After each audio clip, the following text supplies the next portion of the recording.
Oke, teman-teman semua, di video kali ini gue akan ngajarin kalian step by step gimana caranya kalian bisa keluar dari yang namanya kemiskinan. Beneran, jadi sini gue mau ngajarin ilmu ya, buat kalian yang mau belajar gimana caranya kalian bisa keluar dari kemiskinan. Kali ini agak beda, gue pakai papan tulis, biasa gue kan di ruangan gue sana, enak duduk. Kali ini gue berdiri, biar gue bisa jelasin konsepnya itu lebih detail ke kalian, gimana caranya kalian bisa keluar dari kemiskinan. Karena gue liat banyak banget ya video gimana cara nabung, cara ini, aduh, menurut gue keribetan, simpang siur, yang ngajarin juga gak punya duit gitu. Jadi kalau lu belajar sama orang gembel, lu akan jadi orang gembel juga. Karena rata-rata bahkan yang kalian bayar financial advisor gitu kan, oh kasih saran finansial kalian bayar 1 juta buat waktunya gitu. Itu apa yang dia ngerti gitu. Dia aja buang waktunya ngajarin lu cuma buat uang 1 juta gitu. Jadi itu lu pahami bener-bener gitu. Ketika lu mau hire seorang financial advisor gitu yang gelarnya banyak, kok gue bayar dia waktunya ngajarin gue begini 1 juta gitu. Berarti waktunya semurah itu, berarti nggak punya duit ya. Jadi dia juga nggak tahu apa yang dia omongin. Di sini gue mau ngajarin kalian apa yang gue udah praktekin ya. Gue praktekin itu nggak cuma dari uang 1 juta jadi 10 juta, uang 10 juta jadi 100 juta, uang 100 jadi 10 M ya. Tapi dari gimana caranya gue dari uang awal gue punya 2 juta sampai sekarang di ratusan miliar. Gue akan kasih kalian ya sangat detail. Lu nggak perlu video lain, lu cuma perlu nonton satu video ini. Karena ini udah cukup detail untuk kalian bisa paham. Nah yang pertama ya, kita harus belajar tentang yang namanya human capital dan juga financial capital. Apa itu human capital? Human capital itu adalah kita kan sebagai manusia kita bisa bekerja ya, kita bisa punya income, kita bisa punya waktu, kita bisa cari duit. Nah dari human capital ini itu akan mendegradasi seiring waktu. Buat tadi bilang, oh tapi kan kita nanti bisa cari duitnya lebih banyak di masa depan. Iya betul, untuk orang bodoh ya. Tapi kita tahu manusia itu fisiknya makin tua itu justru makin turun, bukan makin naik ya. Kita secara biologis ya, kecuali nggak tahu nanti ada DNA sequencing atau teknologi yang bisa bikin kita hidup selamanya. Tapi selama kita masih mati di rata-rata Indonesia umur 71-74, ini akan degradasi ya. Jadi orang bilang kan, masa muda kalian happy-happy dulu, senang-senang dulu. Enggak, masa muda justru lu hajar yang kerja paling tinggi. Kenapa? Karena energi lu paling banyak, lu berpotensi untuk dapat duit juga paling banyak di masa muda. Nah, financial capital ini adalah apa? Financial capital ini adalah uang yang kita telah kumpulkan seumur hidup kita. Jadi ya itu, sesimpel itu. Jadi begitu human capital ini awalnya pasti tinggi karena kita masih muda, banyak energi, banyak waktu. Banyak yang salah kaprah ya. Kalian mikir, oke, gue punya uang 1 juta rupiah, ya kan? 1 juta rupiah gue mau pakai untuk investasi apa? Terus lu punya uang 10 juta nih bahkan ya. Lu hire advisor 1 juta gitu kan. Dia saranin lu 4 juta beli saham ini, 2 juta beli obligasi ini. Sisanya dana darurat. Itu lu goblok dan jadi miskin terus seumur hidup lu ya. Makanya ini step by step nih, gimana cara lo keluar dari kemiskinan ya. Financial capital, jangan, ini kalau misalnya lo masih mulai nih, ini umur 20 tahun di sini ya. Lo umur 20 tahun, ini pasti kecil. Jadi kalau lo cuma punya uang 1 juta, jangan fokus sama investasi. Ya. Fokus yang namanya, ini gue jelasin, namanya savings rate. Ya. Savings rate ini apa ya teman-teman? Savings rate, ini gue tulis S di sini. Ya. Rumusnya sangat sederhana, tapi ini rumus yang lo harus ingat. Ya, ini pokoknya uang di atas ini ya, biar gampang formulanya. Itu adalah uang yang lu tabung. Uang yang lu bisa tabung berapa? Misalnya, lu bisa tabung uang 5 juta ya. 5 juta setiap bulan. Total income lu berapa? Total income lu taruh di bawah, 20 juta ya, 20 juta. Nah, S-nya berapa ya? 5 juta dibagi 20 ya. Jadi lu dapat savings rate-nya 25%. Nah, ini bagus atau enggak? Bagus untuk orang rata-rata ya. Cuman tolonglah gitu, kalau lu punya income 20 juta ya, lu at least tabung 10 lah. Ini 25. Nah makanya balik lagi kan, orang selalu bilang, financial advisor selalu bilang, oh kalian targetin 10% yang kalian tabung dari kalian punya ini ya. Terus pakai acara lah 50, 30, 20. Nggak perlu 50, 30, 20 itu semua nggak ada yang penting ya. 50 untuk biaya hidup. Terus nih dia aja apa? 50, 30, 20 ya kan. 50 itu dipakai untuk biaya hidup, 30% dipakai untuk gaya hidup bahkan kan. Untuk senang-senang 20% ditabung gitu. Sekarang gue tanya lo, kalau income lu 1 miliar per bulan, 500 juta lu pakai buat apa di Indonesia? Nah terus 3 juta pakai senang-senang, 22 juta lu tabung. Itu formula orang tolol, makanya miskin semua yang ngajarin itu. Gak bisa gitu, gak bisa pakai begitu cara mikirnya ya. Kita akan pakai namanya nanti spending cap. Jadi spendingnya yang kita cap. Karena kan ini rumus di atas ini adalah total pendapatan kita dikurang total pengeluaran kita. Dapat kita 5 juta di sini ya. Jadi kalian paham angkanya 25% ini. Ini penting. Kalau orang ngajarinnya 20%, 15%, gue ngajarinnya 80 ya. Ini angkanya, sweet spot nih. Ya, Pareto 80-20. 80%. Bare minimum. Lu kalau mau dengerin omongan gue mau jadi kaya, bare minimum. Kenapa? Karena begitu human capital kita lagi tinggi, kita harus tembak semuanya ke bawah. Biar financial capital kita ketemu ini. Nah, ini rata-rata di Indonesia atau di dunia, itu di angka 65 ketemu. Ketika titik ini ketemu, ya, lu pensiun. Financial capital lu bisa nggak support semua biaya hidup lu. Dan lu nggak usah pernah kerja lagi karena human capital lu nih di umur 74 nih mati nih, degradasi di sini. Lu udah koit gitu.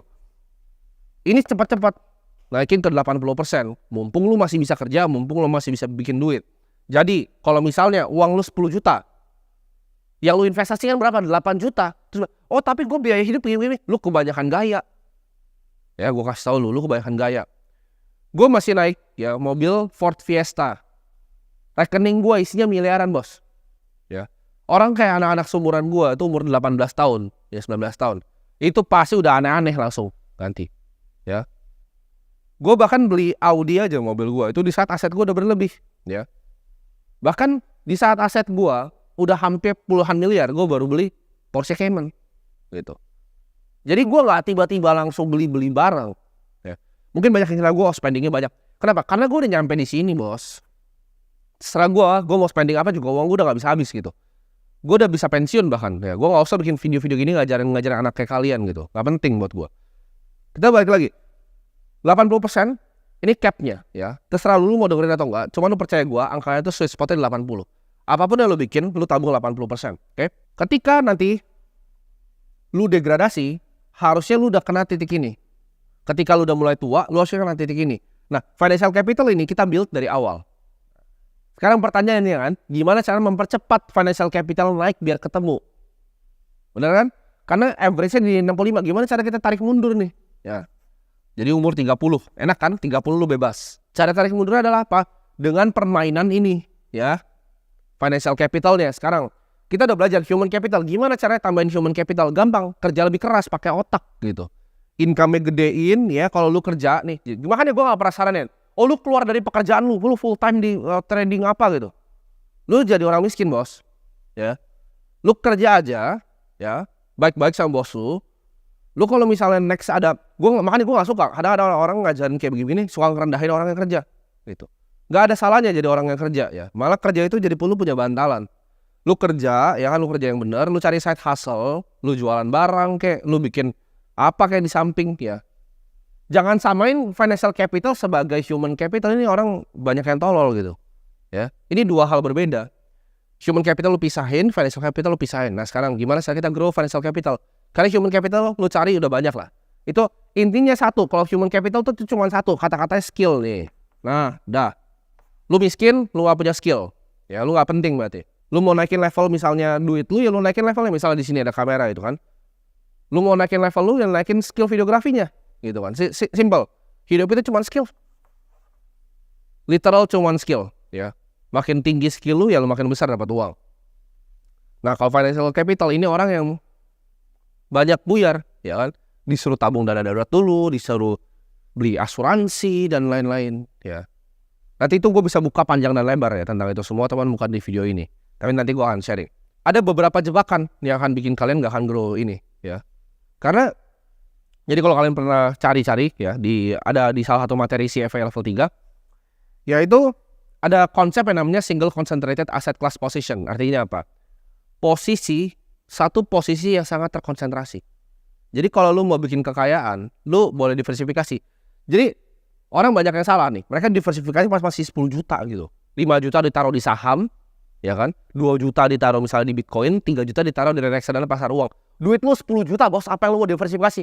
Itu hilang semua juga, lu cari besok bisa gitu. Lu coba pikir pakai otak deh. Lu apa yang lu mau diversifikasi uang lu cuma 10 juta, 100 juta. Apa yang lu mau diversifikasi? Itu hilang juga masuk got juga gue gak tahu gitu uang 100 juta. Jadi nggak ada yang perlu diversifikasi di uang 100 juta. Kalau uang lu sini 1 triliun ya silahkan. Nah, lu mau bikin apa kayak lu mau bikin restoran kayak lu mau bikin tempat biliar itu suka-suka lu gitu. Cuman kalau misalnya uang lu masih di sini nggak ada gunanya diversifikasi. Single concentrated asset class position. Nah, aset class kita bahas aja nih. Anggap yang ini expected risk, ini potensi returnnya. Ini resikonya deh makin besar, ini return makin besar. Makin muda umur lo, ya, makin muda umur lo mainnya di mana? Ini cash, bonds, properti, saham, kripto, main di mana? Ayo, pikir coba, main di mana? Ini resiko, ekspektasi resiko, potensi return. Gue udah bilang, harga untuk jadi kaya, ya, harga untuk jadi kaya adalah berani mengambil resiko. Jadi, mentok dong. Harga jadi kaya resiko. Masa lu mau kaya tanpa resiko? Ya lu pegang cash aja sini di bank, lu kena inflasi. Cuman apa yang terjadi dengan lu pegang cash kan? Gue udah buktiin di banyak video gue kan, ya. Bahkan gue udah tuntun kalian untuk grow financial capital. Yang gue lakukan tuh gue bantu kalian grow financial capital biar cepet naik sini nih, naik sini. Biar gak gembel-gembel amat hidupnya. Ambilnya di sini, paling pojok, ya. Single concentrated di sini. Semua dari sini lu tembak sini, ya. Jangan mikir kebanyakan. Gue udah kasih blueprintnya nih, game plannya. Lu mau keluar dari kemiskinan lu ngikutin, pasti keluar lu dari kemiskinan. Kalau dia ngajar, oh lu 10 juta, lu taruh sini, ya. Terus lu nanti punya 2 miliar, 400 juta lu pakai untuk cicil buat beli properti kos-kosan, lu pasti jadi gembel aja.